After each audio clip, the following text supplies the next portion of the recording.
टा छोटा बी बड़ी जटाटवी। समझ में आई बात कि नहीं आई? पहला अक्षर छोटा, दूसरा अक्षर बड़ा। लघु गुरु निरंतरम भवन्ति पंचचामरम। अब आप लोग देख लीजिए गीत की ध्वनि क्या कह रही है, कैसी ध्वनि का गीत है और इस पर नृत्य कैसा रहा होगा। जटाटवी गल जल प्रवाह पावित स्थली गले लंबे लंबे तांभुजंग तुंग मालिकां डमट्टमट्टमन्नादमट्टमर्वयं चकार चंड तांडवं तनोतु ना शिवा शिवं। जटाकटाह संभ्रमन् ब्रह्मन् निप्पलिर्झरी विलोलि वल्लरी विराजमान मूर्धनि धगत् धगत् धगत् जलल्ललाट पट्ट पावके किशोर चंद्रशेखर रति प्रदीक्षण मम। ऐसा जब गीत है, इस पर नृत्य कैसा रहा होगा। कन्हैया उसके फणों को, किसी फण को उठने ही नहीं दे रहे हैं, बहुत जल्दी जल्दी पांव उठा रहे हैं। और कन्हैया के तांडव नृत्य करने से कालिया नाम शिथिल हो गया। इसकी ताकत भगवान के सामने काम नहीं कर रही है, इसका विश्व भगवान के ऊपर काम नहीं कर रहा है। जब सारी शक्तियां इसकी विफल हैं, तब ये भगवान कन्हैया की अब स्तुति गा रहा है। अच्छा, नाम पत्नियां भी अब प्रभाव समझ गई हैं, ये बालक नहीं है।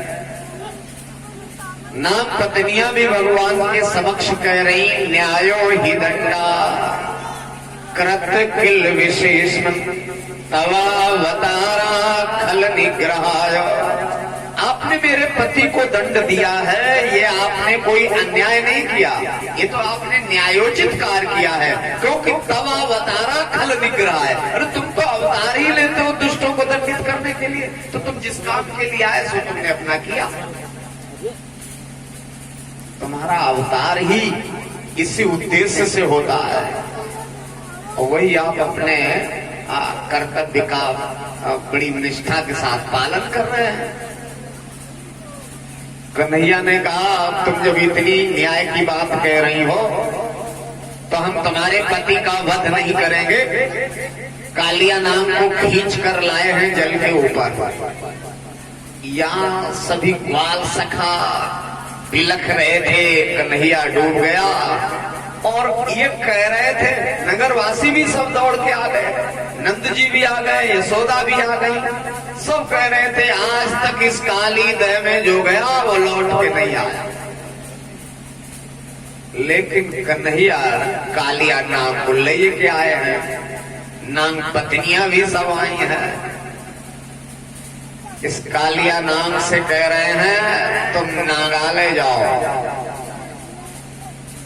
उनकी बड़ी अच्छी सुदृढ़ व्यवस्था है, ऐसी व्यवस्था और किसी की नहीं है, हो भी नहीं सकती है। बोलो आप लोग, क्या और कोई व्यवस्था ऐसी दे सकता है जैसी आपको परमात्मा के द्वारा, प्रकृति द्वारा प्रदत्त हो रही है। आप कितने कोई कूलर लगाओ, कितने पंखा लगाओ, कितने यहाँ आप लोग एसी लगाओ, जो प्राकृतिक हवा है वो है, आपके कूलर पंखा कोई नहीं दे पाएंगे। दे देंगे?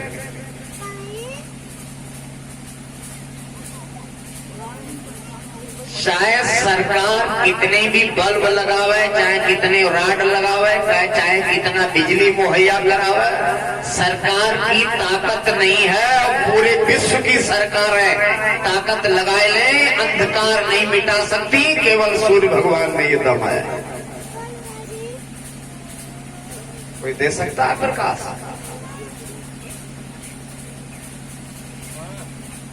जो प्राकृतिक व्यवस्था है। एक दिन भगवान कन्हैया सो रहे थे, 10 बजने वाला था, और रुक्मिणी जी धीरे धीरे चरण दबा रही थी। बिस्तर पर भगवान कन्हैया थे। रुक्मणी जी ने कहा, स्वामी आपकी सृष्टि में कोई भूखा तो नहीं सोता है, कोई भूखा तो नहीं रह जाता है। कन्हैया ने कहा, नहीं नहीं, हम सुलाते किसी को भूखा नहीं, जगाते सबको भूखा, लेकिन सुलाते किसी को भूखा नहीं। जागेंगे तो सब भूखे होंगे, लेकिन सोएगा तब कोई भूखा नहीं होगा। सबको भोजन देते हो? श्री कृष्ण ने कहा, हाँ देवी रुक्मणी देता हूं सबको भोजन, चाहे वो चींटी हो, चाहे हाथी हो, चाहे छोटा हो, चाहे बड़ा हो, हमारी सृष्टि में सभी को भोजन मिलता है। रुक्मणी जी ने कहा, ठीक है, तो आपकी व्यवस्था चाक चौबंद है। रुक्मणी जी उस दिन तो सो गई, सवेरे जगी 4 बजे। 4 बजे ब्रह्म मुहूर्त में जगी और झाड़ू पोछा दूर रहा, उन्होंने एक चींटी ढूंढी और एक डिबिया में बंद कर दी। 4 बजे सोने की डिबिया में चींटी बंद कर दी और चींटी को डिबिया में रख करके बड़े वाली डिबिया में रख दिया और उससे बड़ी एक डिबिया लाई तो उसके अंदर वहां रख दी। 7 डिबियन के अंदर चींटी बंद कर दी और वह डिबिया रख दी बक्सा में मार दिया ताला। अब देखो 7 डिब्बन के अंदर चींटी बंद है, बक्सा के अंदर है, ताला लग गया है और 4 बजे बंद करी गई। पूरे दिन बंद रही, शाम हो गई, 10 बज गया। भगवान कन्हैया बिस्तर पर आए, रुक्मणी जी फिर हाथ से हल्के हल्के हाथों से पैर दबावे। कन्हैया से कहा, स्वामी आपकी सृष्टि में कोई भूखा तो नहीं है? कन्हैया ने कहा, रुक्मणी जी अब तो 10 बजने वाला है, अब कोई भूखा नहीं, हमने सबको भोजन दे दिया है। रुक्मणी जी ने कहा, स्वामी एक आपके लिए और अवसर दिया जा रहा है, देख बाहर ले, कोई भूखा तो नहीं है? कन्हैया ने कहा, अब तो 10 बज गया है, अब कोई भूखा नहीं है, सबको भोजन मिल गया है।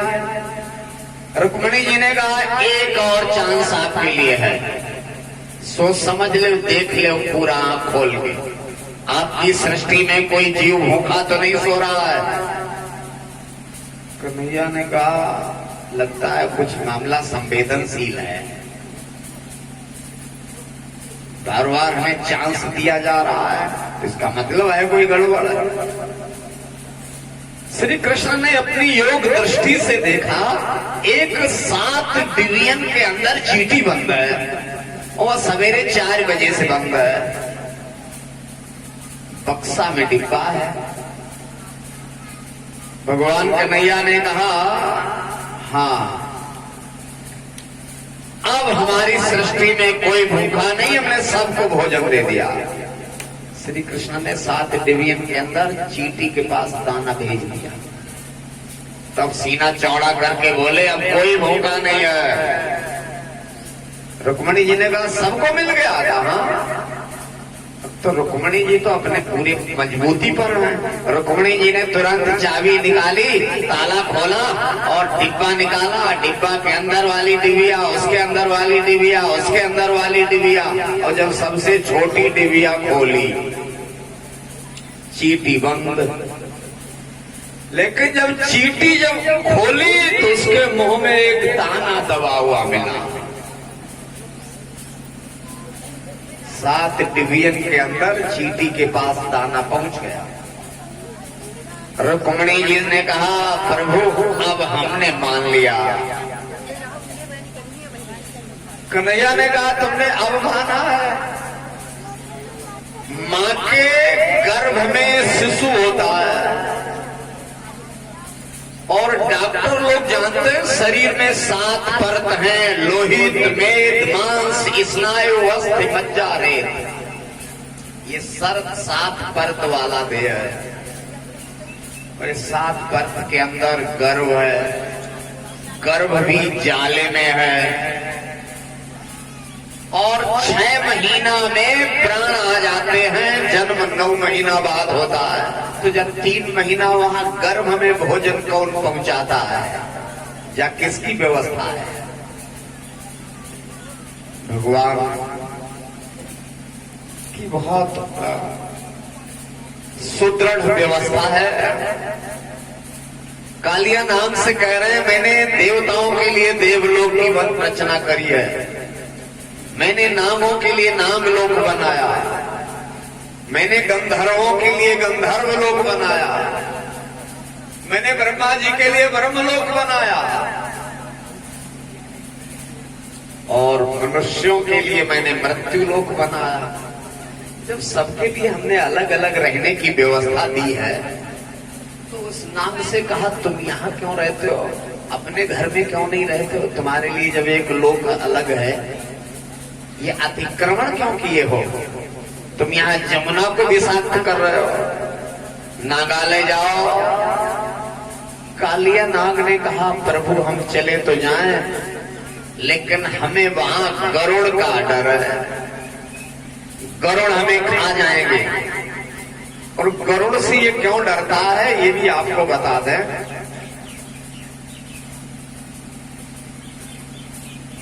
एक बार कद्रू और विनिता दोनों माताएं बैठी हैं, दोनों कश्यप जी की पत्नी हैं।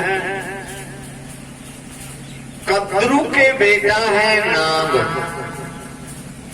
और विनिता के बेटा है गरुड़ और अरुण। देखो दोनों बड़े महत्वपूर्ण स्थान पर हैं। गरुड़ जी भगवान नारायण के वाहन हैं और अरुण सूर्य भगवान के रथ के चालक हैं। दोनों माताएं एक दिन बैठी, ये आप लोग बतावें, एक दूसरे से पूछ रही हैं, हमारा आपका सत्संग है, सूर्य भगवान के रथ में घोड़ा मचे हुए हैं, श्यामकरण इनकी पूंछ कैसी है?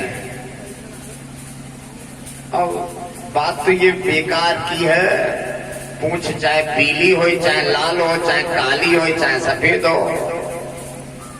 पूंछ से क्या मतलब है? कद्रू ने कहा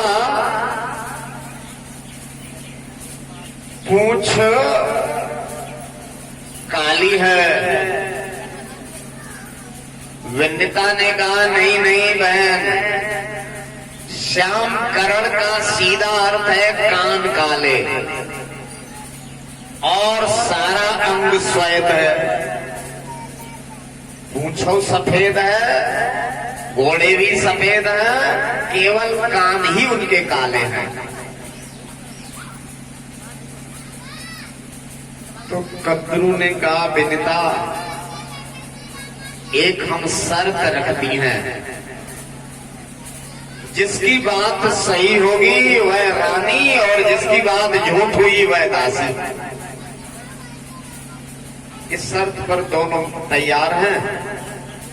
नागों को पता चला, नागों ने कहा माता जी तुम तो हार गई, तुम्हें दासी बनना पड़ेगा, केवल कान काले हैं, पूंछ काली नहीं है। लेकिन नागों ने कहा माता जी घबराना नहीं, दासी होने से तुम्हें हम बचा लेंगे। पहले नाग पंखों वाले थे, सब उड़ने वाले थे। नागों ने उड़ान भरी और श्यामकरण घोड़ा पूंछ में जाके लिपट गए। कद्रू ने कहा विनिता देख ले पूंछ कैसी। विनिता ने कहा काली। तो कद्रू कह रहे तो फिर दासी बन जाओ, तुम हारी हो। जबकि हारी नहीं है, छलुआ है। बेचारी विनिता दासी बन गई और थोड़े बहुत दिन नहीं, इस कद्रू ने विनिता को बहुत तंग किया दासी बनाकर। तुलसीदास जी लिख रहे हैं कद्रू विनित ही दीन दुख। यही कथा मंथरा सुना रही है। कद्रू विनित ही दीन दुख, तुम्हें कौशला देव। भरतवंदी ग्रासी है लखन राम के नेव। एक सवाल हमारा है, ये मंथरा तो रजिस्टर्ड पागल है, इसको ये कथा भागवत की कहां से पता होगी? दासी है, दासी को कथा पढ़ने का समय भी नहीं है, और ये तो पढ़ी लिखी है ही नहीं, बिल्कुल पागल है। आप लोग न मानो तो हम आपको सबूत भी दे दें। मानस में ही लिखा है, नाम मंथरा मंदमती, सीधे लिख रहा है मंदमती है। इसे कथा कैसे मालूम? और ये एक ही कथा नहीं से मालूम है, ऐसी जा सौ कथा जानती है जिससे सौतियों में विरोध पैदा हो, इससे आपसी विघटन खड़ा हो, इससे पारिवारिक संगठन गड़बड़ाए, ऐसी इसको सौ कथाएं पता है। देखो बात बहुत सीधे सीधे बताते हैं, एक तोड़ने वाला और एक जोड़ने वाला, लोहा दोनों है। कैंची में भी लोहा है और सुई में भी लोहा है, लेकिन कैंची जो है वह तोड़ने का काम करती है और सुई जोड़ने का काम करती है तो दोनों लोहा। अच्छा, कोई यहाँ डॉक्टर तो नहीं बैठा है तो नाराज हो जाए। देखो, डॉक्टर और डाकू दोनों की राशि एक ही है कि नहीं है? डॉक्टर डाकू एक ही राशि के दोनों व्यक्ति हैं। अच्छा, डाकू भी अस्तुरा रखता है और डॉक्टर भी चीड़ फाड़ करता है, वह अस्तुरा रखता है। आप लोग बताएं, रखते कि नहीं? अच्छा, डाकू भी पैसा लेता है, वह भी पैसे के लिए और डॉक्टरों पैसा के लिए बैठा है। तो दोनों धन के तलाशी हैं, डॉक्टर भी और डाकू भी, दोनों अस्तुरा वाले हैं। अच्छा, दोनों एक ही राशि के हैं और दोनों के आगे लिखा होता है, डॉक्टर साहब के आगे लिखा होता है विख्यात या प्रख्यात, और डकैत के आगे लिखा होता है कुख्यात। मतलब है दोनों ख्याति प्राप्त, एक कुख्यात है और एक प्रख्यात है।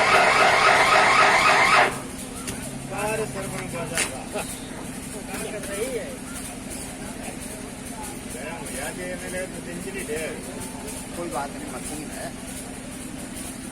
मशीनरी तो ऐसे ही गड़बड़ें करती है, नहीं कर लो आराम से।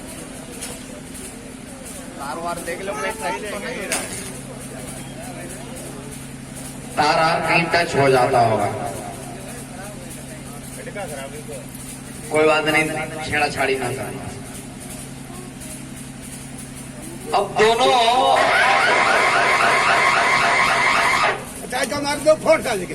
एक ही राशि के हैं, नाराज ना हो, तो मशीन है, कुछ नहीं होगा, बैठो आराम से,